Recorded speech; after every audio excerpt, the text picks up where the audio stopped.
Capítulo 5. Falando de Deus. Item: a desconstrução dos antigos conceitos de Deus.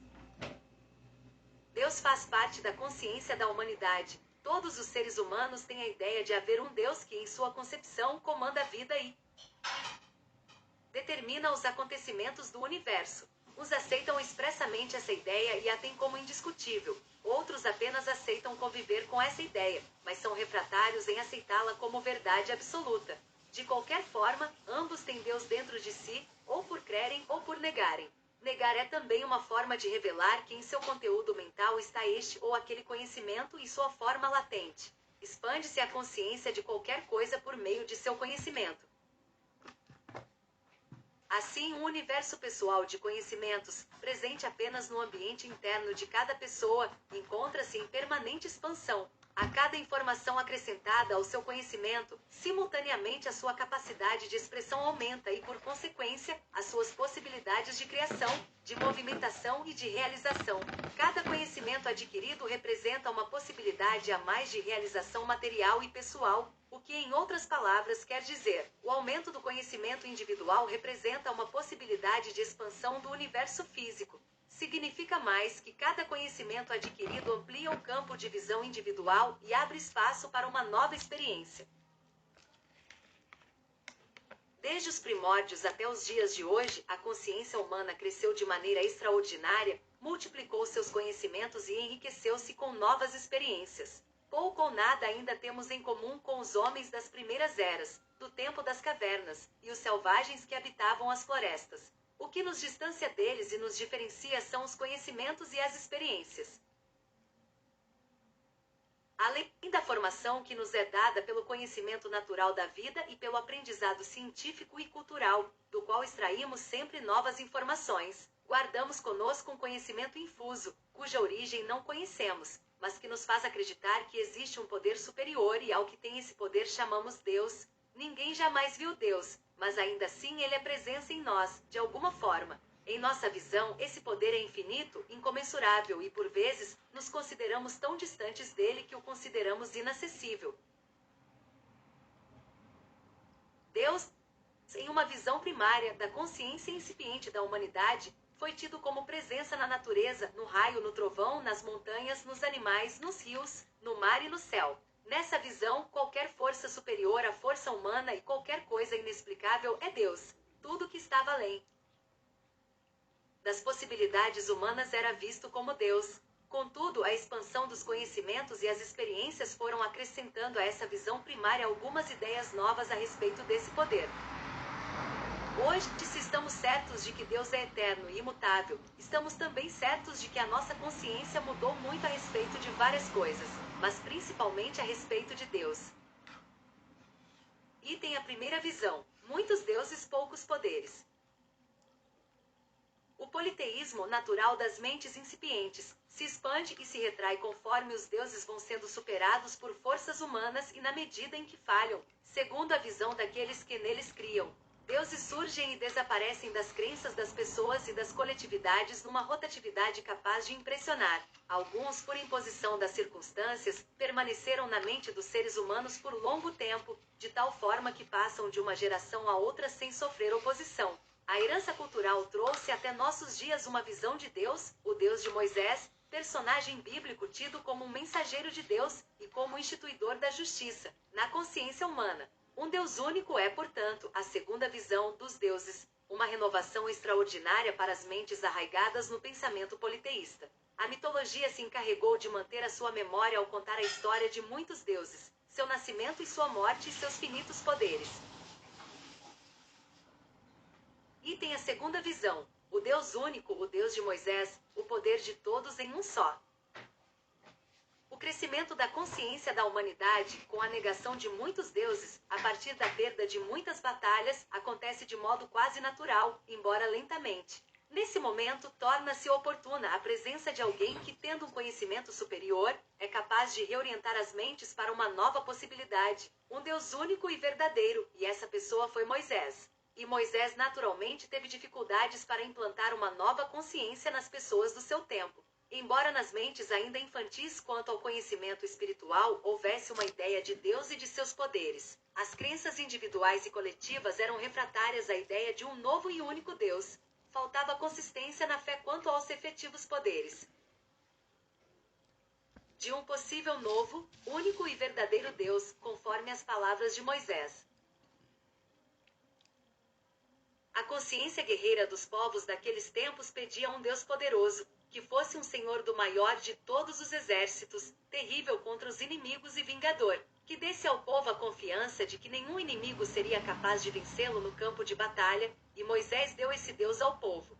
Deus ainda era o mesmo, possuía poder, era insuperável e incomparável, capaz de conduzir o povo hebreu à vitória, de produzir os milagres que as necessidades deles, naquele momento, pediam. Mas esse Deus já não estava mais na montanha, no boi, na selva, no mar, nos rios, no crocodilo ou em coisas semelhantes. Era alguém tornará-se mais palpável, mais palatável às consciências, portanto, mais fácil de ser aceito. Deus não se tornará menor nem maior, mas agora tinha uma identidade, que as consciências procuraram dar uma forma semelhante à do próprio homem, na ausência de outra superior que ninguém conhecia. A personalização de Deus pelo menos o tornou mais próximo do homem, o que resultou, em princípio, em um grande bem. A permanência de Deus na consciência do homem é uma necessidade e por isso ele foi reapresentado ao ser humano por Moisés, em uma nova roupagem, para que o homem não mais o considerasse misterioso e distante e para que assim não mais o perdesse de vista. Deus, como princípio e poder, continuava o mesmo, mas uma nova visão dele foi dada ao homem. O mesmo Deus, uma nova visão. A proximidade de Deus proporcionou ao homem mais confiança em seu poder e o sentido de relacionamento com ele tornou-se mais efetivo e frequente. Suas leis passaram a ter maior importância e os resultados, evidentemente, foram se tornando uma realidade. A confiança se tornou mais expressiva. Ainda era o mesmo Deus, mas a visão do homem era nova. Essa nova visão modificou a consciência humana e o novo entendimento fez o homem ser diferente. E Deus se tornou também diferente para cada um de nós. Depois da desconstrução promovida por Moisés quanto à consciência politeísta e de algumas eras de experiência com o Deus de justiça, apresentado por ele à humanidade, surgem outros personagens no cenário de nossas experiências com ideias renovadas e revolucionárias a respeito de Deus, até então reconhecido como um poderoso Senhor dos exércitos, terrível contra os inimigos e vingador. Mantida a ideia de Moisés de uma divindade única, Jesus revela uma nova face de Deus, trazendo-o ainda mais próximo do ser humano, dando um sentido de família ao nosso relacionamento com ele. E tem o Deus Pai, uma nova consciência para o homem. Durante o evento da presença de Jesus, ele renova as informações de que Deus é único, o mesmo de sempre, mas revela a terceira visão de Deus, que ele é Pai e, como tal, é amor e não mais o poderoso Senhor de todos os exércitos, terrível e vingador, como Moisés o descrevia. Jesus ampliou a visão e a consciência humana para outros aspectos da manifestação humana, como o pensamento e a palavra, tidos por ele e ensinado a todos como formas de expressão que correspondem igualmente às ações. Por isso determinava as formas de manifestação, pensamento, palavra e ação como causas de retorno, indicando que em qualquer delas há ação. Sua recomendação de que se faça aos outros o que se quer para si revela a manifestação pessoal como causa infalível de retornos. Ao recomendar isso, ele revela a relação com os outros como uma relação com Deus, dizendo: o segundo mandamento, igual ao primeiro, é amar o próximo como a si mesmo. Se o primeiro mandamento é igual ao segundo, amar a Deus é igual a amar o próximo e amar o próximo é igual a amar a Deus. Nenhuma revelação poderá mais claramente dizer que a natureza íntima do outro é Deus, que Deus está nele como está em nós. Jesus, por intermédio dessas palavras, faz a desconstrução da imagem de Deus formada por Moisés em nossa consciência e, simultaneamente, constrói outra, a de Deus Amor, Deus Pai, e por mais incrível que nos possa parecer, ele mesmo, já naquele tempo, estabelece o paradigma para a desconstrução dessa mesma consciência que acaba de implantar, estando certo e prevendo a expansão da consciência do homem a partir de suas palavras. Jesus dá ao mundo uma nova revelação, para que haja em nós um novo entendimento de Deus. Item a terceira visão. Sob a tutela de Jesus, espírito e consciência que grande parte da humanidade tem como referência, sendo modelo e guia de todo mundo ocidental, somos informados de que somos deuses. Nada mais natural, pois dentro de sua doutrina está a informação de que Deus é o Pai de todos nós, seres humanos. Uma natureza espiritual dá origem a uma natureza corpórea, portanto, todo homem é filho de um espírito, e esse espírito é Deus. Além da paternidade natural, a fraternidade natural e indissolúvel entre todos nós, nos dois contextos da dimensão da vida, o mundo espiritual e o mundo material. Segundo a Bíblia, Deus, o Espírito, nos criou por sua vontade manifesta por uma palavra. Nós somos originados de sua palavra criadora e frutos de sua vontade. Essa nova perspectiva tende a promover um reajuste em nossa consciência. Ao colocarmos em foco a questão Deus, tema principal da consciência em sua visão espiritual, a nossa relação com Deus, o supremo poder, a origem da vida e do universo, muda radicalmente. Por que muda? Muda porque sempre tivemos Deus por outro, um ser à parte, diferente e maior que nós, mas Jesus nos diz que temos uma natureza igual à de Deus e que somos deuses também. A lógica no que afirma, afinal, o universo é pródigo em exemplos de semelhança e igual natureza para todas as espécies. Mantendo-se o princípio de coerência, se somos filhos de Deus, somos deuses também. A simples observação da natureza, do mais inferior dos seres à mais complexa inteligência, que é o próprio homem, nos permite deduzir que não pode ser de outra maneira. O que gera um filho, o gera a sua imagem e semelhança, sem exceção. Um cão gera outro cão, que mantém todas as suas características e capacidades.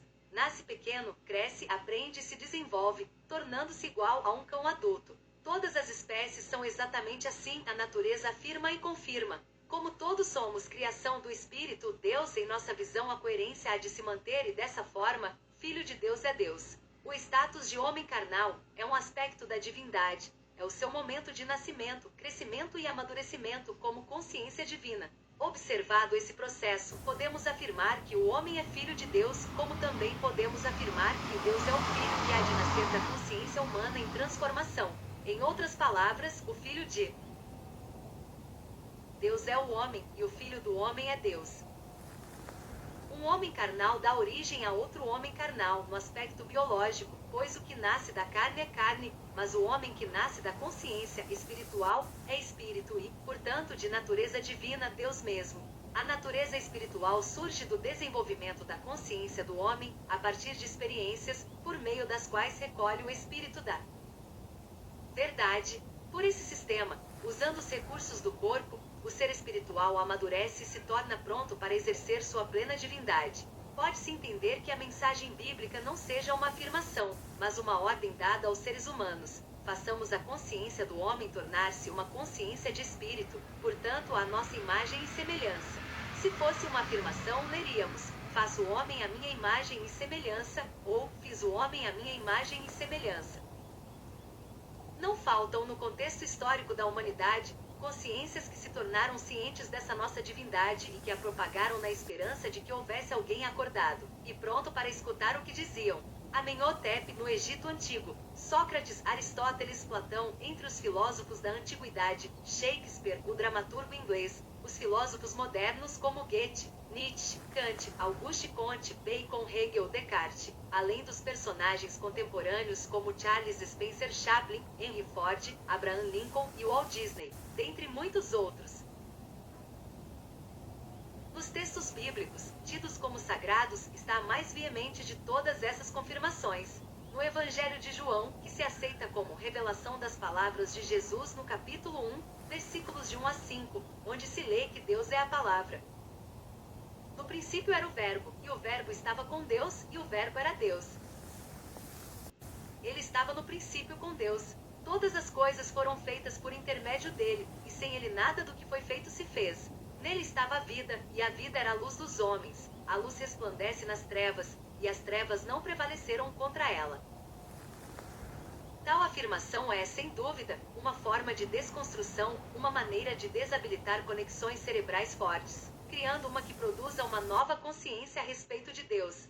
O Deus que a consciência humana personalizou, mas que pelas evidências em contrário nunca foi uma personalidade, precisa desaparecer. Para o surgimento de uma nova visão, a de que Deus é um status da consciência do espírito, revelando a sua plenitude. A plena consciência de sua natureza espiritual lhe dá a dimensão e o acesso aos seus próprios poderes.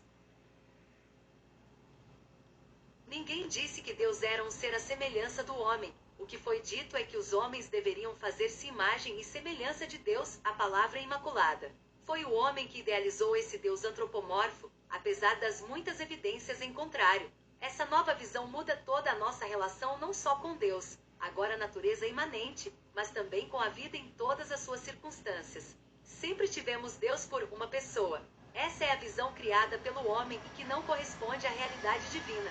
Deus é a palavra, conforme o que se lê em João 1h01:5, e na palavra está o poder. É a partir dela e por nossa manifestação que se originam as coisas que elas identificam. São as palavras que têm poder em si mesmas, são elas que originam todas as coisas. Elas são a nossa natureza íntima e pessoal. Nós somos conhecimentos vivos e com isso nós e Deus nos tornamos um só. Item Deus Espírito, palavra, princípio de todas as coisas. A Bíblia, roteiro de orientação espiritual de todos os cristãos, confirma a natureza de Deus como sendo o Espírito, e nessa confirmação, afirma que é a palavra, a origem da vida e de tudo o que existe. A palavra é Espírito. A Bíblia diz isso. O Evangelho e a Gênese codificados por Allan Kardec trazem essa informação. No Oriente, a crença geral é a de que todos somos deuses e que nós mesmos somos os responsáveis por nossa salvação. Eles têm como absoluta verdade a imanência de Deus em cada pessoa. Paulo, o apóstolo, após perseguir os cristãos, tornou-se um cristão, e em suas cartas aos correligionários de Corinto, em 1 Coríntios 3h17, diz: 3h17, se alguém destruir o santuário de Deus, Deus o destruirá, porque sagrado é o santuário de Deus, que sois vós.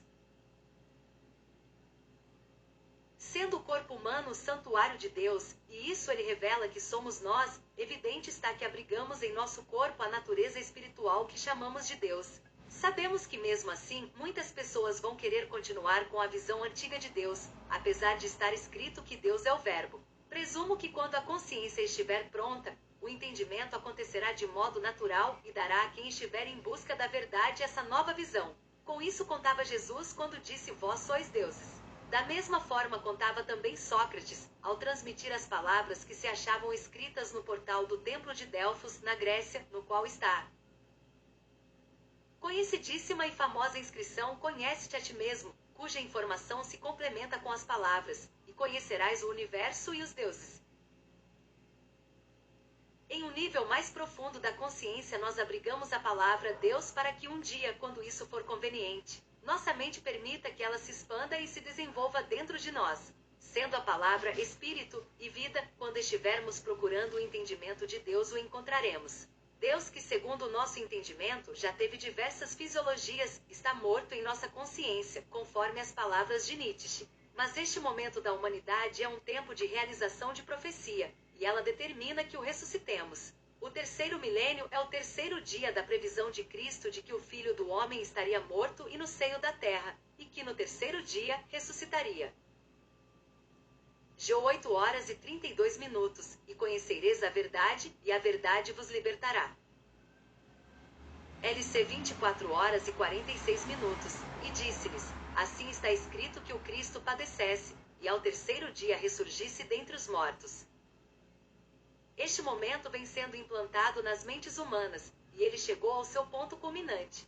Na verdade, esses conhecimentos não são novos, já vai longe o tempo em que eles foram anunciados, e depois de alguns milênios. Não é incorreto afirmar que este talvez seja o derradeiro esforço no intuito de fazer com que as mentes humanas acordem para essa realidade. Muitos são os que ainda se encontram adormecidos em relação à sua própria natureza divina, sem que possam desfrutar o melhor de si mesmos, impossibilitados de usufruir a mais alta e mais sublime parte de seu próprio ser. Até aqui nós apenas existimos, e a vida simplesmente aconteceu. Mas creio que o momento deixa entrever que alguns, não muitos, já estão prontos para viver e viver de propósito. A vida possui uma dinâmica própria, e por meio dela podemos realizar os acontecimentos da vida, segundo as nossas diretrizes pessoais. Esta informação é de alta relevância e significação, pois o que estou dizendo é que você é autônomo para produzir todas as circunstâncias de sua vida. Ser autônomo é a realidade, ser consciente dessa autonomia é outra coisa muito diferente. Na primeira circunstância, você cria sem saber e vive o que não quer viver. Na segunda, você é livre para rejeitar o que não quer, pois sabe como fazer acontecer o que quer. Conhecer a verdade a respeito da produção dos eventos da vida é ser livre, como Jesus profetizou. A última das palavras a ser compreendida no nível da consciência humana é Deus. Ao compreender Deus, você se torna vivo em espírito, você se torna divino e vive sua própria divindade. Em outras palavras, você se torna um Deus também. O objetivo de alcançar esse conhecimento é viver as novas experiências humanas, a partir desse momento, na consciência de sua própria divindade e saborear as suas próprias delícias. Você descobre o véu que o impede de ver o reino dos céus e passa a ter a visão de que é um processo exclusivamente mental, portanto, que acontece apenas em você mesmo, e pode reconhecer a importância do uso das palavras perfeitas das quais irá sair a realidade que você chama de paraíso. Tudo que surge em sua consciência, inevitavelmente surgirá também em sua experiência.